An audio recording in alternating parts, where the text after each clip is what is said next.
The first hour after you wake up decides more about your life than almost anything else you'll do that day. Most people don't know that. They roll over, grab their phone and hand their mind to the first notification that shows up. And by 8 a.m., before they've even had a real conversation with themselves, they've already lost control of the day. There's a small group of people who don't do this.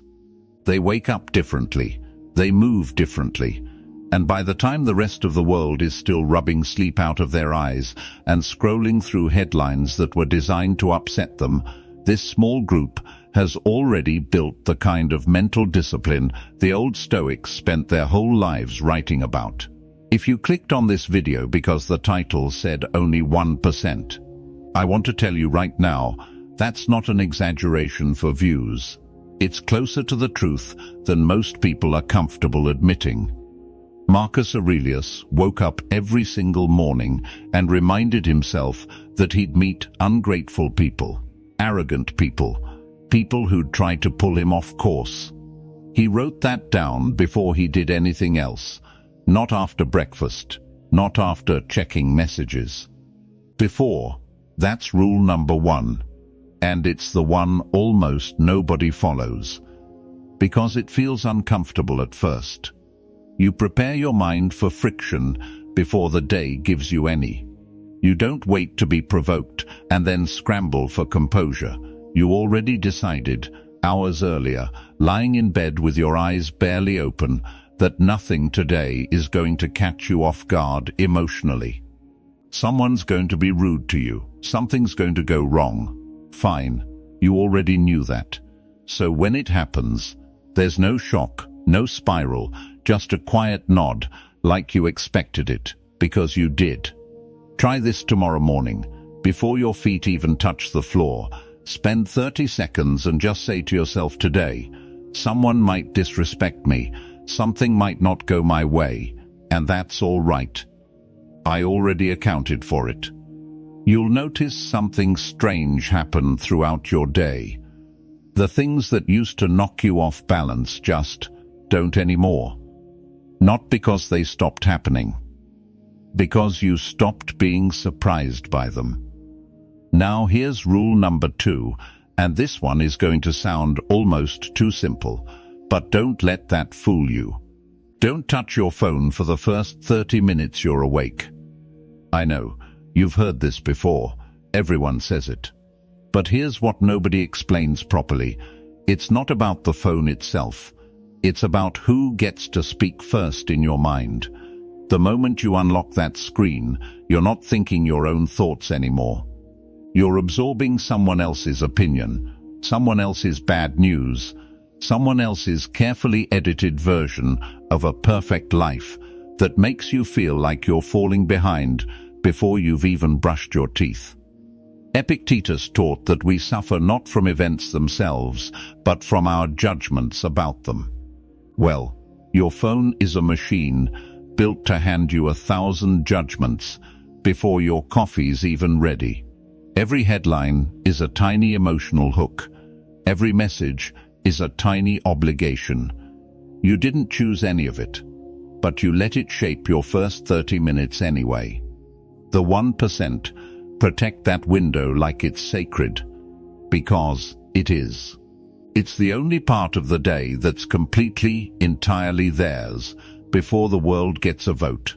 Once you open that door and let the noise in, you can't close it back up. So they don't open it. Not right away. They let their own mind speak first, before anyone else's does.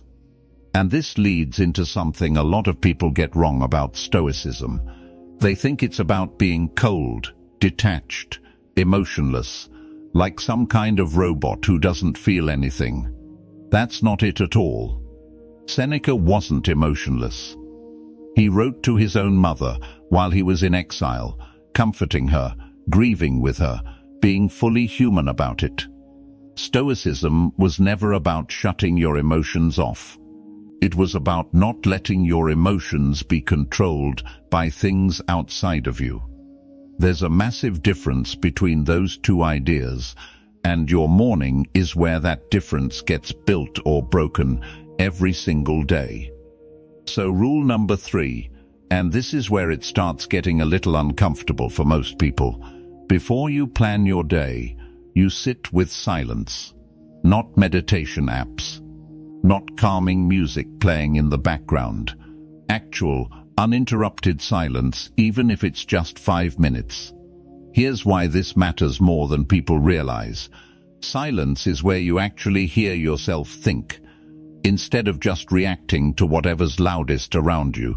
Most people are afraid of it, if we're being honest.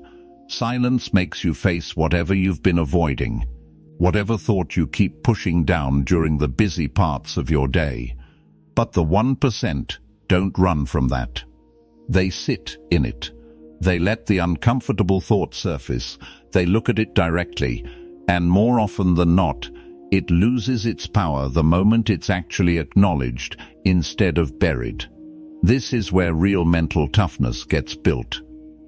Not in the gym, not in some dramatic life event.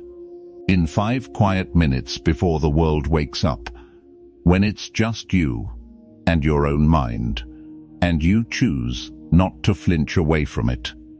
We're only 3 rules in, and already you can probably feel how different this approach is from the productivity hacks and morning routine videos flooding your feed. This isn't about efficiency. It's about command over your own mind before anything else gets a chance to take it from you. Rule number 4 is one that even people who've studied Stoicism for years tend to skip, and it's this. You decide in advance what you actually control that day. Sounds small. It isn't. Most people wake up and mentally list everything they're worried about.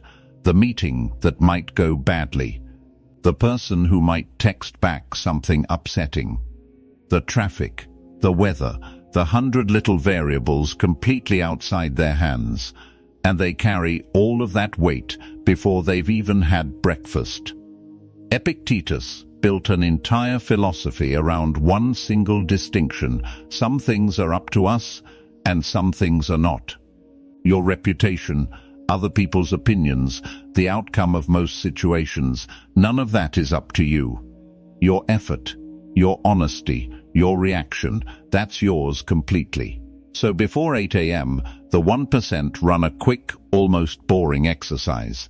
They ask themselves, what's actually mine to control today?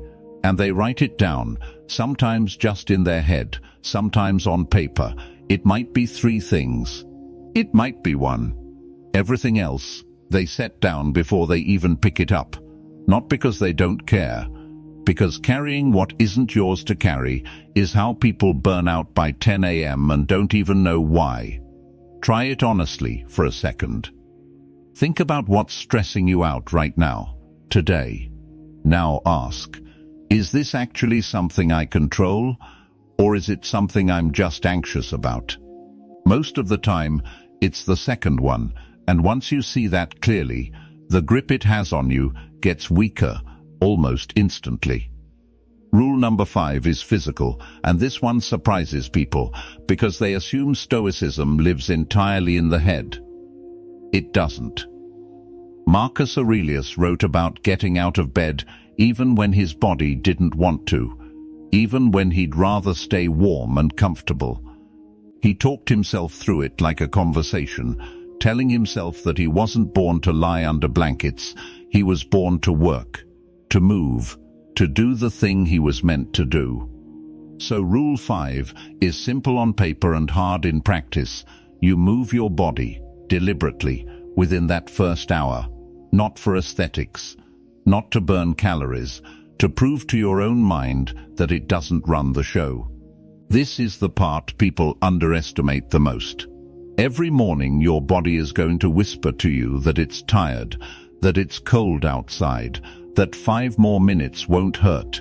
And every time you get up anyway, you're not just exercising, you're training the exact muscle that Stoicism is built on, the ability to act according to reason instead of comfort. It doesn't need to be a long workout. a walk, some stretching, even just standing outside for a few minutes while the air is still cool and the world hasn't gotten loud yet. The point isn't the exercise itself. The point is winning that first small argument with yourself. Because if you win it in the morning, you tend to keep winning it for the rest of the day. Rule number 6 is about words. Specifically, the words you let yourself think about other people. Seneca wrote constantly about how much unnecessary suffering we create for ourselves by judging others, comparing ourselves to them, resenting them for things that have nothing to do with us. So before this hour is up, the 1% do something almost nobody else does. They think of one person, just one, who irritates them, who they've been holding some quiet resentment toward, and they consciously let a little of that go. Not forever, not completely, just enough to not start the day carrying someone else's weight on their back. This isn't about being naive or pretending people haven't wronged you. It's about recognizing that resentment held in your own chest doesn't punish the other person at all. It punishes you every single morning, over and over, for free. Marcus Aurelius used to remind himself that the people who frustrated him were often acting out of their own confusion, their own limited understanding, not out of pure malice. That thought alone, held gently for a few seconds each morning, changes how heavy your day feels before it even starts. And that brings us to rule number 7, the one that ties everything else together. Before you speak to another human being, you ask yourself one honest question: is what I'm about to feel today actually about what's happening? Or about what I'm choosing to believe about what's happening? This is the whole foundation Stoicism is built on. It's not the event. It's the story you tell yourself about the event. Someone cuts you off in traffic. That's the event. People are so inconsiderate. This day is already ruined. That's the story. And the story is almost always optional. The 1% catch themselves in that gap, the small space between what happens and how they react to it, and they choose their response instead of letting it choose them. That gap is everything. It's the entire difference between a life that controls you and a life you actually control. And the wild part is, it only takes practicing it in the morning, consistently, for it to start showing up automatically for the rest of your day. So there they are, 7 rules, none of them complicated, none of them requiring money or special equipment, just discipline most people simply aren't willing to build. You don't need to master all 7 tomorrow. Pick one. Start there. Let it become automatic before you add the next. If this gave you something to actually think about, do us a favor and hit that like button. It genuinely helps this channel reach more people who need to hear it. Share it with someone who could use a little more calm in their mornings. And if you want more of this kind of grounded, practical Stoic wisdom, come subscribe to Stoic Origin. We're building this library one video at a time. And we'd love to have you with us.